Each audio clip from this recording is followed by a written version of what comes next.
नमस्कार ऋतु राजपूत की ओर से।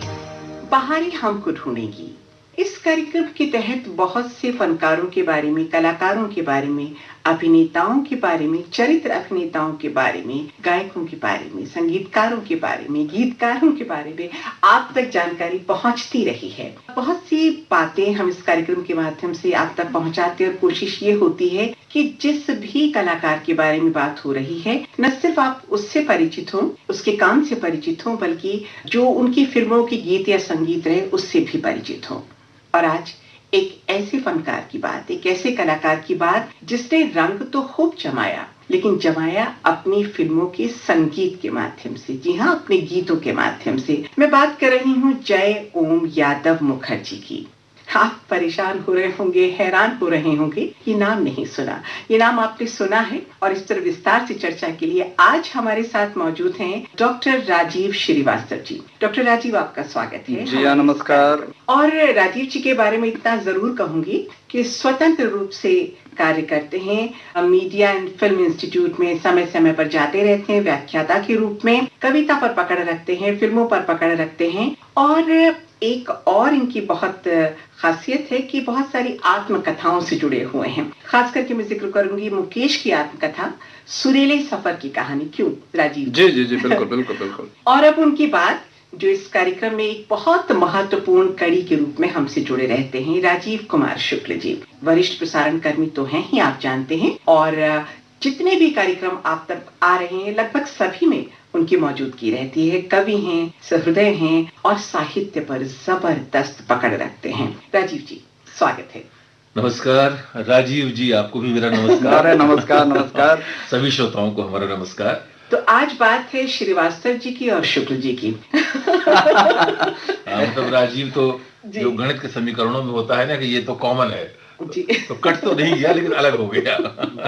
भाई नाम का जो ये फलसफा है ना, तो मेरे तो लोग पूछते हैं कि भाई ये राजीव और श्रीवास्तव, तो जरा उनको कठिनाई होती तो मैं कहता भाई गांधी हटा के आप श्रीवास्तव जोड़ लें। क्या बात? तो यहाँ पे हमको कुछ हटाना नहीं, हम तो हैं नाम राशि। जी जी जी जी, बिल्कुल बिल्कुल। और अब श्रोताओं सवाल पर आते हैं जो जिक्र मैंने बहुत शुरू में किया, जय ओम यादव मुखर्जी, जिन्हें आप प्यार से जॉय के नाम से जानते हैं।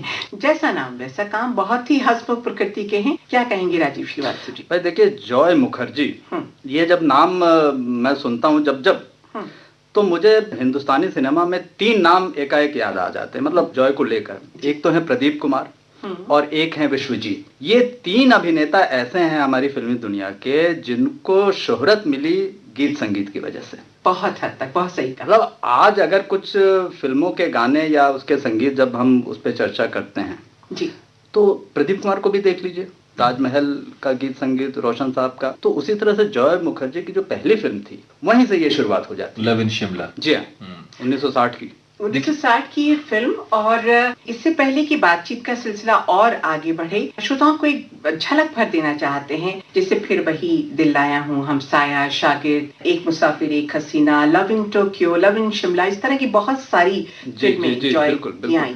राजीव जी, आप कुछ कह रहे थे? मैं भी जब सोच रहा था तो मुझे लगा कि प्रदीप कुमार का नाम मेरे दिमाग में नहीं आया था। जॉय मुखर्जी के साथ जो रिश्ता मुझे जुड़ता दिखा वो विश्वजीत का था। एक कारण तो शायद ये है कि ये तीनों ही जो अभिनेता है, मैं प्रदीप कुमार जी को जोड़कर बात कर रहा हूँ, तीनों ही अभिनेता बंगाल के हैं मूल रूप से। हालांकि दिलचस्प बात यह है कि जॉय मुखर्जी एक बहुत ही जाने माने फिल्मी परिवार से संबंध रखते हैं। इनके पिता शशधर मुखर्जी फिल्मालय जिन्होंने बनाया, और एक खास शैली की फिल्में थीं जो उनके माध्यम से आईं। और उनके जो चाचा हैं सुबोध मुखर्जी, उनका भी बहुत बड़ा नाम। और उसके बाद पूरे परिवार में आपको अनेक नाम मिल जाएंगे। किशोर कुमार, ये विवाह के जरिए रिश्ता बना इनसे। और दिलचस्प बात एक और भी है, जैसे आपने जो तीनों का जिक्र किया, तीनों भाइयों का, ये लोग खंडवा मध्य प्रदेश के थे। और ये जो मुखर्जी परिवार है ये मूल रूप से तो खैर बंगाल से रहे होंगे, लेकिन उसके बाद लोग झांसी में आ गए। उनकी पैदाइश भी जॉय मुखर्जी की जो पैदाइश झांसी की है। मैं सुबोध मुखर्जी साहब से मुझे मिलने का रूबरू मौका मिला था। अरे वाह। और बड़ी दिलचस्प बातचीत, मुंबई में उनके घर में मैं गया था। और वहां बातचीत में ये जिक्र आया था, तो झांसी की बहुत सारी स्मृतियां उनके पास थी और बड़ी नफीस हिंदी और उर्दू ये लोग खासतौर से सुबोध मुखर्जी साहब बोल लेते थे जी। तो लेकिन एक दिलचस्प बात उन्होंने और कही थी कि सुबोध मुखर्जी साहब ने कहा कि मेरा संगीत में बहुत ज्यादा ज्ञान नहीं था, ये जो श्रेय है ये उनके गीतकारों संगीतकारों को है कि उन्होंने इतना सुंदर संगीत इनके लिए रचा। बहरहाल मैं जो कह रहा था वो ये कह रहा था कि आपने फिल्म की बात की, आपने कहा कि संगीत के कारण मुझे लगता है कि खासतौर से प्रदीप कुमार जी को तो मैं उसमें नहीं जोड़ूंगा, पर जॉय मुखर्जी और विश्वजीत ये दोनों जो हैं एक बड़े सौम्य व्यक्तित्व के लिए जी जी यानी बड़ी गुड लुकिंग और साथ साथ जिसे कहेंगे आप थोड़ा सा अंडर स्टेटमेंट, हालांकि फिल्में जॉय मुखर्जी साहब की अंडर स्टेटमेंट वाली नहीं रही लेकिन ये है कि फिर भी साथ साथ ये कि एक सौम्यता व्यक्तित्व में, सुदर्शन और सौम्य। जी जी। तो शुरुआत में राजीव श्रीवास्तव जी, जैसा कि आपने शुरू में कहा कि इनकी पहली फिल्म 1960 में आई, हालांकि उससे पहले हम हिंदुस्तानी का भी जिक्र चल ही रहा था साथ साथ। वो दोनों एक ही वर्ष की हैं। हाँ, तो उस पर चर्चा होगी, लेकिन कौन सा गीत इस समय शुरुआत की नजरिए से आप बताना चाहिए? मेरा ख्याल है कि वो जो हम हिंदुस्तानी फिल्म, उसके नायक तो वैसे सुनील दत्त थे। हाँ जी। लेकिन जॉय मुखर्जी का जो इनका काम है वो इसलिए भी है कि एक तो नया काम था, लेकिन जो गीत मैं जिसकी चर्चा मैं करना चाहूंगा वो एक डुएट है मुकेश और लता मंगेशकर का, नीली नीली घटा। बहुत प्यारा गीत। हाँ, तो इसमें जो जॉय मुखर्जी हैं उनके साथ में जो सह अभिनेत्री हैं वो हैं हेलन, और ये गीत और हेलन को देखना बड़ा दिलचस्प आज भी लगता है। तो गाना सुन ले। आइए श्रोताओं, सुनते हैं इस गीत को।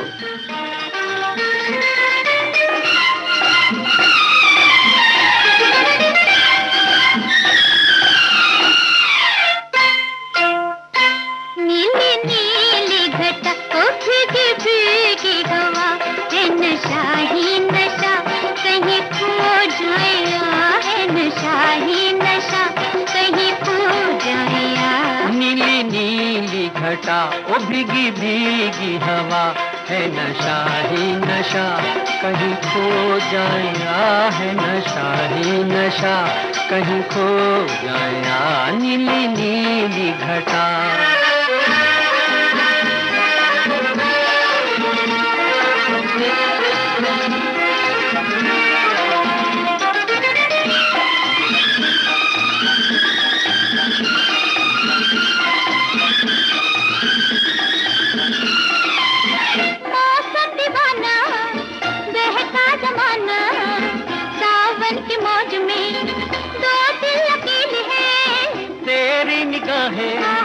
मेरी निगाहें दोनों शराबी हैं, मस्ती के मेले हैं, आज झूम जरा नीली नीली घटा। ओ भीगी भीगी हवा है नशा ही नशा, कहीं खो जाया है नशा ही नशा, कहीं खो जाया नीली नीली घटा।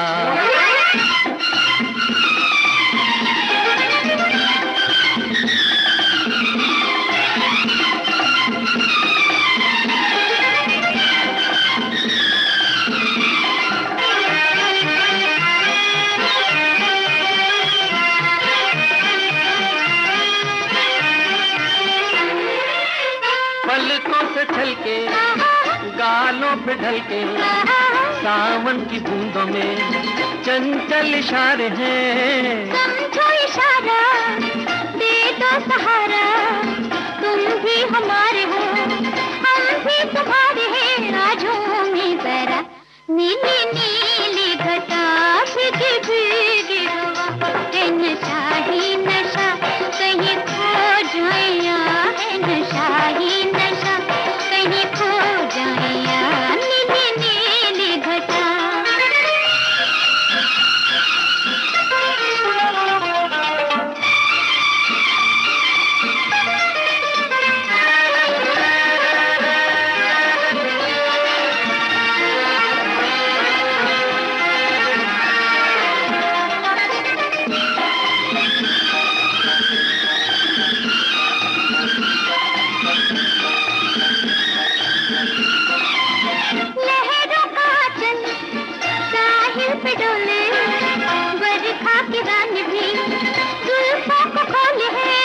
लहरों में खो जा ओझल तू हो जा, मंजिल ये अपनी है, दिल मेरा बोले है आ झूम जरा।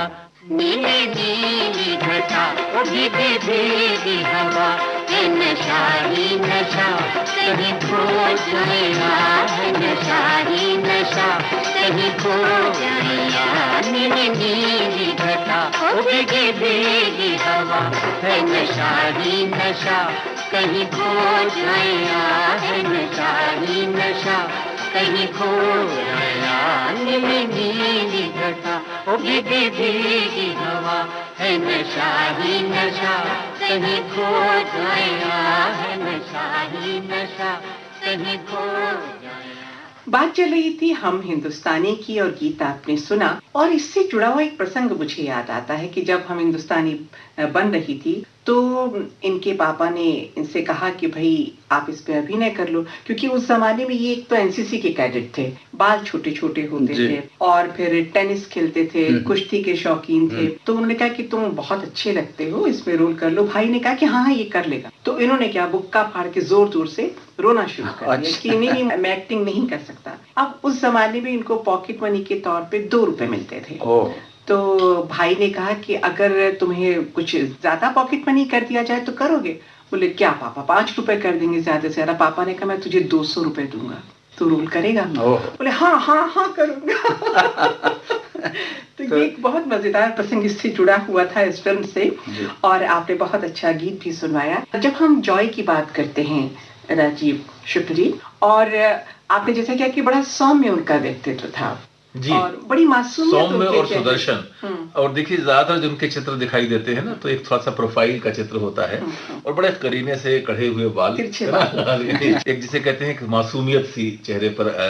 वो मासूमियत में थोड़ी थोड़ी शैतानी भी कुछ फिल्मों में उनकी जो हम देख पाते हैं होती है। लेकिन कुल मिलाकर के ये है कि जो आपको भला आदमी लगता है, अच्छा लगता है, सुंदर लगता है, और जिसकी फिल्में आप इसलिए मतलब जो फिल्में भी आई, तो ज्यादातर फिल्में मुझे लगता है इस किस्म की फिल्में थी जिसमें बहुत ज्यादा जटिलताएं नहीं थी, बहुत ज्यादा तनाव नहीं थे, बहुत ज्यादा मतलब उठापटक उतार चढ़ाव नहीं था, लेकिन एक आनंद था, और संगीत का आनंद और कथा का आनंद, और आप कह सकते हैं हल्के फुल्के अभिनय का और उसका आनंद। और बहुत प्यारी चीज ये थी कि ये जब स्क्रीन पर आते थे ना, तो जो किशोरियां होती थी या जो नवयुवतियां होती थी वो बरबस आकृष्ट हो जाती थी, क्योंकि बड़ा सौम्य व्यक्तित्व इनका था।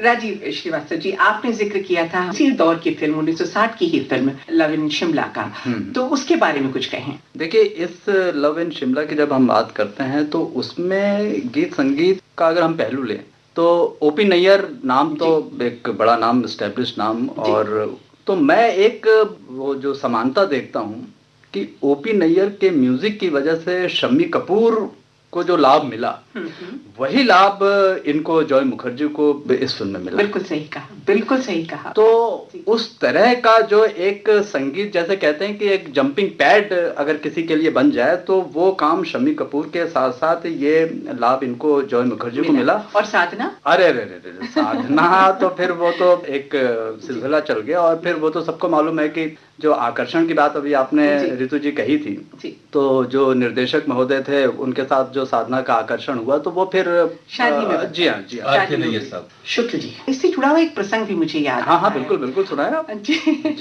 दरअसल प्रसंग कुछ यूं है कि जब ये फिल्म बन रही थी तो उसमें एक सीन था, और उस सीन को ये कर नहीं पा रहे थे जॉय साहब। तो नैयर साहब चूंकि पारिवारिक मित्र भी थे, तो कुछ ज्यादा कहते वहते नहीं थे, तो यकायक उनके कान में कुछ स्वर कौंधा कि अरे इनसे क्या है, चाहे 6 फिल्में फ्लॉप करते हैं तो हीरो ही इतने बड़े घर के लड़े, इनका क्या है, करें न करें। अच्छा। अब वो शब्द सुनने के बाद जॉय ने शूटिंग रोक दी।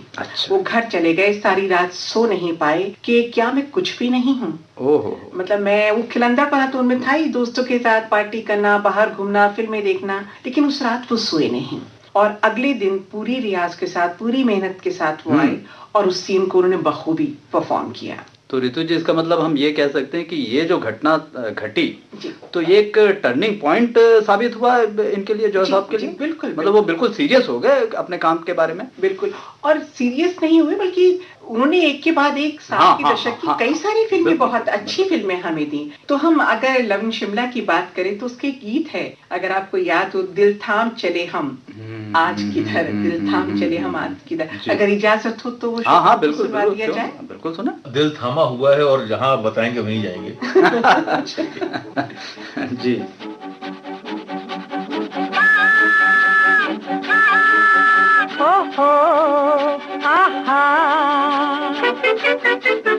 दिल थाम चले हम आज किधर, कोई देखे बेचैन जिगर बेताब नजर, कोई देखे दिल थाम चले हम।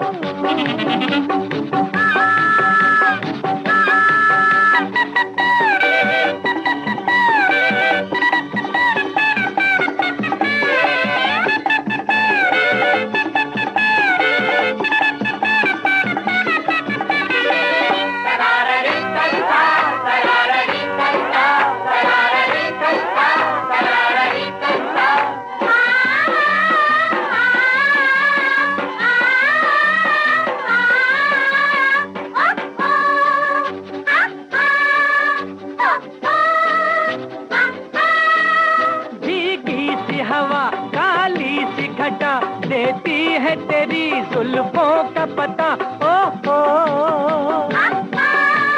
मौसम है हंसी क्यों ना हो यकीन, अब दूर नहीं वो जाने वफा। नमकीन समा रंगीन सफर, कोई देखे दिल थाम चले हम आज किधर, कोई देखे बेचैन जिगर बेताब नजर, कोई देखे दिल थाम चले हम।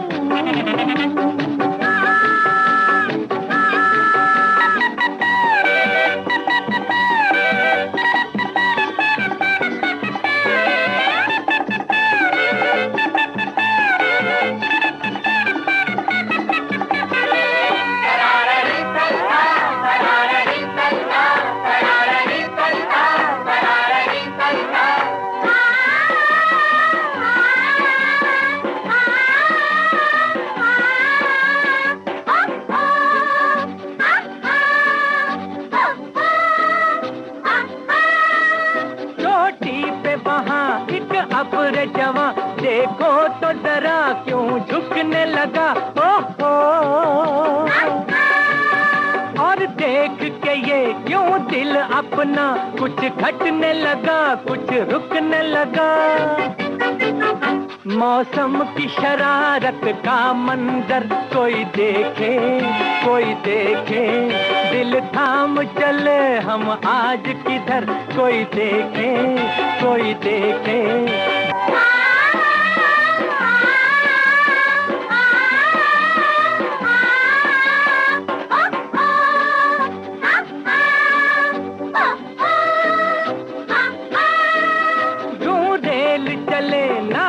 की तरह लहराती हुई वल खाती हुई, ओ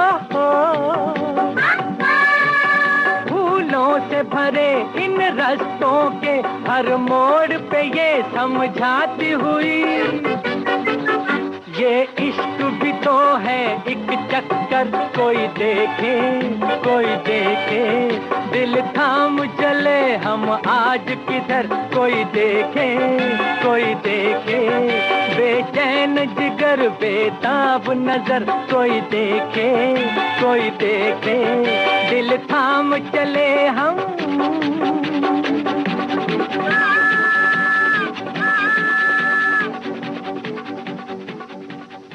तो दिल थाम कर हमने ये गाना सुना जी, और बहुत खूबसूरत गाना, जॉय मुखर्जी के सुदर्शन व्यक्तित्व को, खूबसूरत मासूम व्यक्तित्व को याद करते हुए।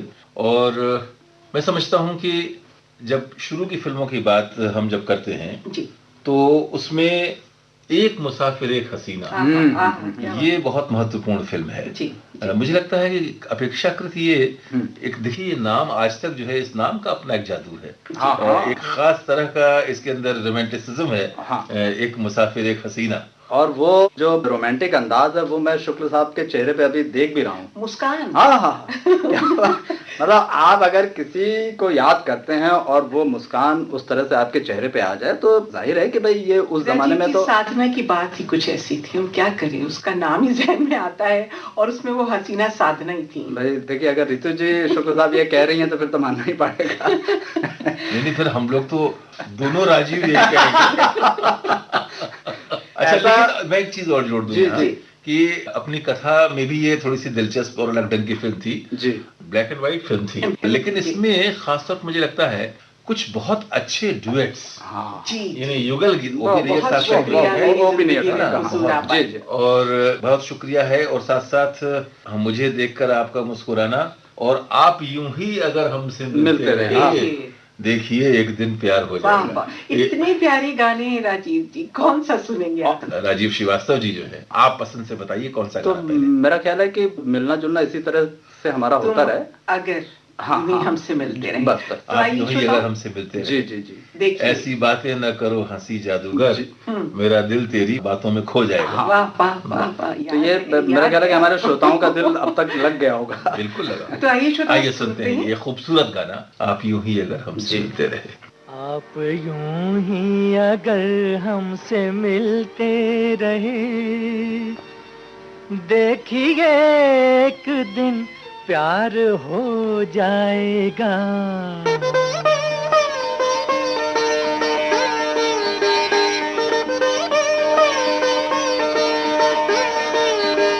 आप यूं ही अगर हमसे मिलते रहे, देखिए एक दिन प्यार हो जाएगा। ऐसी बातें न करो हंसी जादूगर, मेरा दिल तेरी आँखों में खो जाएगा।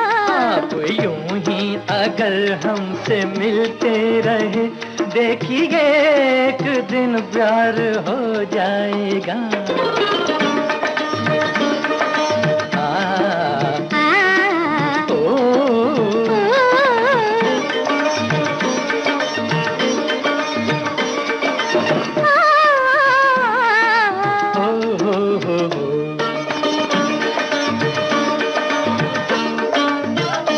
पीछे पीछे मेरे आप आती हैं क्यों,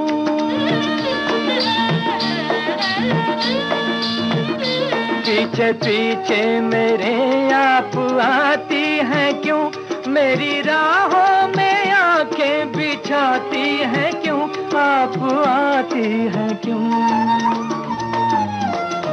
क्या कहूँ आपसे ये भी एक राज है, एक दिन इसका इज़हार हो जाएगा। आप यूं ही अगर हमसे मिलते रहे, देखिए एक दिन प्यार हो जाएगा।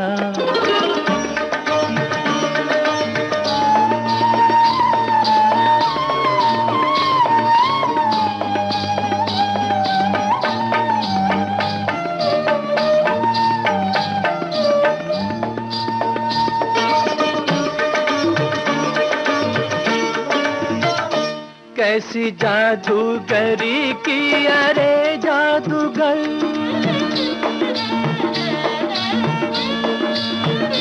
कैसी जादूगरी की अरे जादूगर, तेरे चेहरे से हटती नहीं ये नजर, हाय मेरी ये नजर। ऐसी नजरों से देखा अगर आपने, शर्म से रंग गुलनार हो जाएगा। आप यूं ही अगर हमसे मिलते रहे, देखिए एक दिन प्यार हो जाएगा।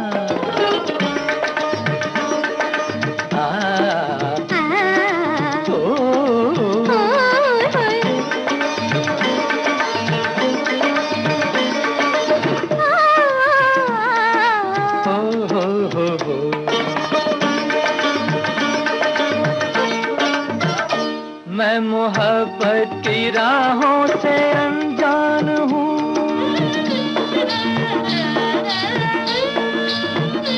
मैं मोहब्बत की राहों से अनजान क्या करूं मैं परेशान हूँ, मैं परेशान हूँ।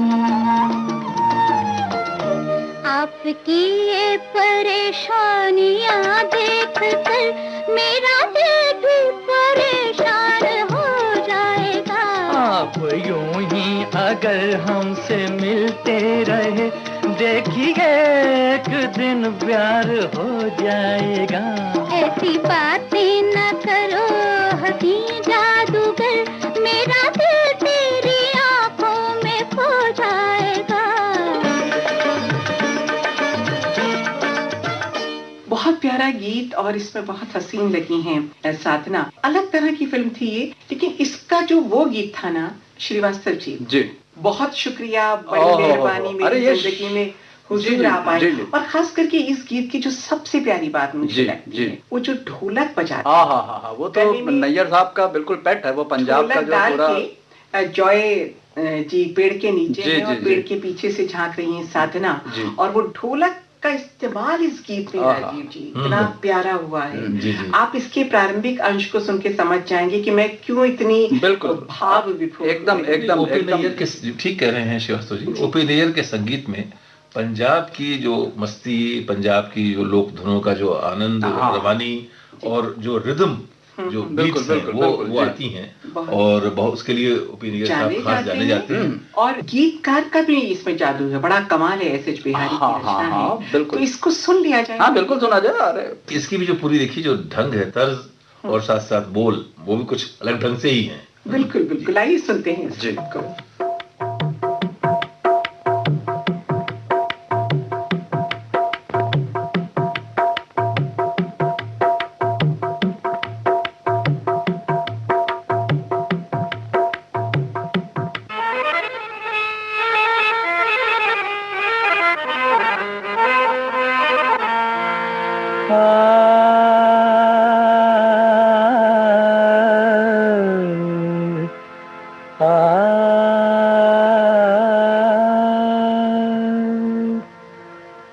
बहुत शुक्रिया,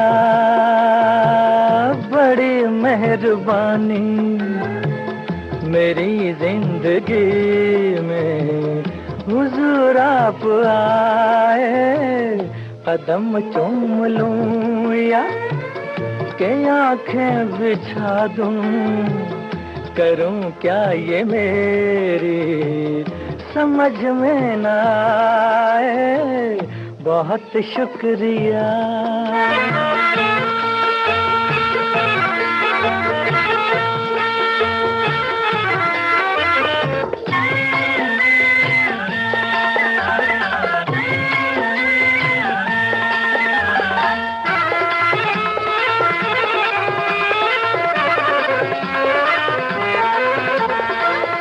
करूं पेश तुमको नजराना दिल का, नजराना दिल का, के बन जाए कोई अफसाना दिल का। खुदा जाने ऐसी सुहानी घड़ी फिर, खुदा जाने ऐसी सुहानी घड़ी फिर मेरी जिंदगी में पलट के न आए। बहुत शुक्रिया, बड़ी मेहरबानी, मेरी जिंदगी में हुजूर आप आए। बहुत शुक्रिया।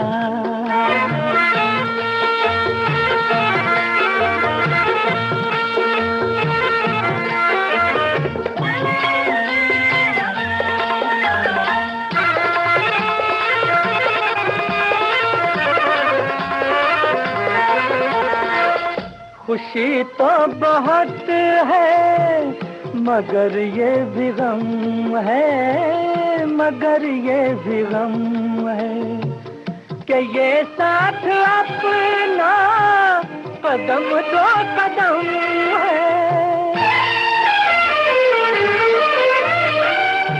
मगर ये मुसाफिर दुआ मांगता है, मगर ये मुसाफिर दुआ मांगता है।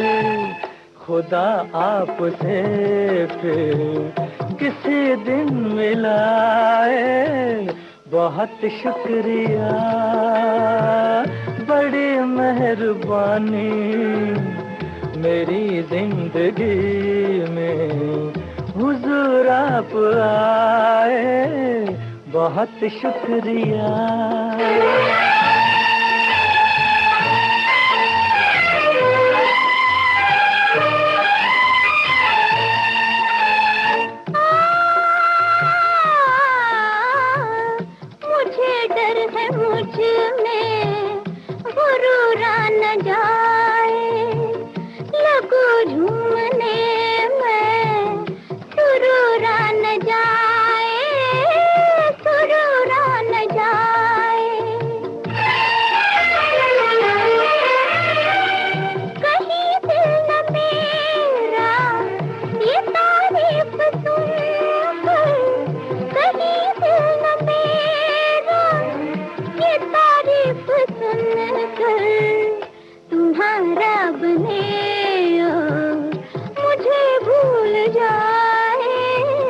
बहुत शुक्रिया, बड़ी मेहरबानी, मेरी जिंदगी में हुजूर आप आए, कदम चूम लूं या के आंखें बिछा दूं, करूं क्या ये मेरी समझ में ना आए, बहुत शुक्रिया।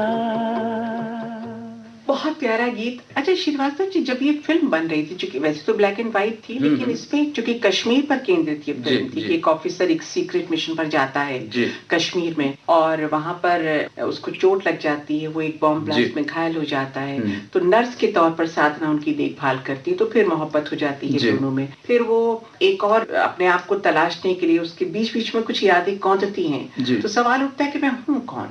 तो अपनी तलाश में वापस बॉम्बे जाता है, और बॉम्बे जाता है तो फिर एक कार एक्सीडेंट होता है, फिर कश्मकश जिंदगी में, फिर कहीं कहीं साधना उभरती हैं जो उस फिल्म की नायिका हैं। कई सारे उसके बाद ऊहा-पोह के बाद आखिरकार दोनों का मिलन होता है, और उन्हें जो भूल गए थे जिस साधना को, वो साधना याद आ जाती है। और इस बीच गीतों की कड़ियां तो जुड़ती रहती है, एक के बाद एक जुड़ती रहती हैं। वो गाना भी अगर आप देखें, उस गाना बहुत खूबसूरत है, उसमें रफी साहब की आवाज का जो लोच है उसका एक कमाल है।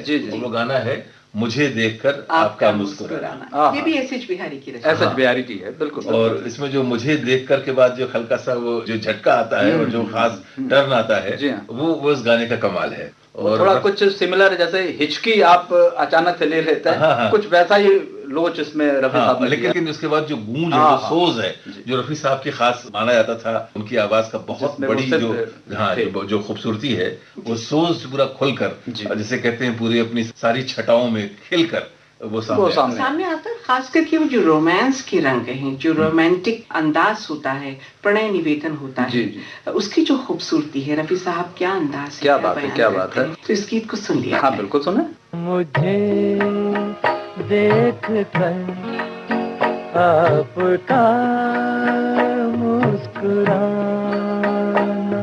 मोहब्बत नहीं है तो फिर और क्या है, हो मुझे देख कर आपका मुस्कुराना।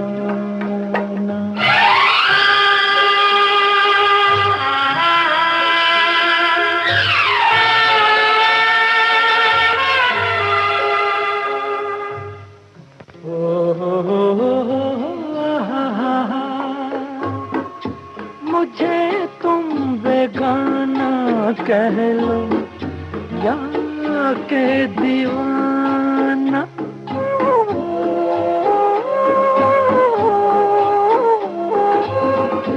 मगर ये दीवाना जाने दिल का फसाना बना वट में दिल की हकीकत छुपाना मोहब्बत नहीं है तो फिर और क्या है हो मुझे देख कर आपका मुस्कुराना।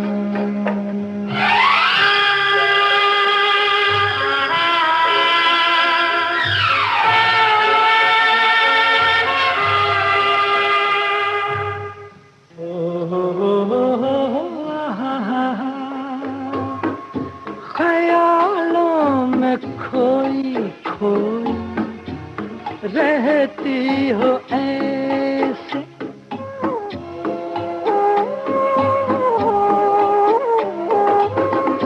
मुसाफिर की चलती फिरती तस्वीर जैसे अदाश की नजर शायराना मोहब्बत नहीं है तो फिर और क्या है हो मुझे देख कर आपका मुस्कुराना। बहुत प्यारा गीत, बहुत मीठा गीत और फिल्म आप जानते हैं एक मुसाफिर एक हसीना। बहारें हमको ढूंढेंगी इस कार्यक्रम के तहत आप सुन रहे हैं जॉय मुखर्जी के संदर्भ में जानकारी और सुन रहे हैं उनकी फिल्मों के प्यारे प्यारे गीत। अगले अंक में उनकी फिल्मों के कुछ और मधुर गीतों के साथ आपसे फिर मुलाकात होगी।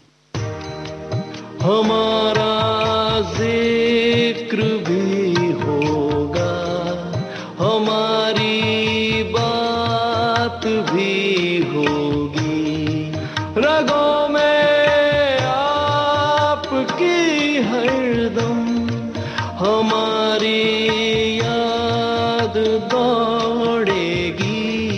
समय के बाग में खिलती बहारें हमको ढूंढेंगी, बहारें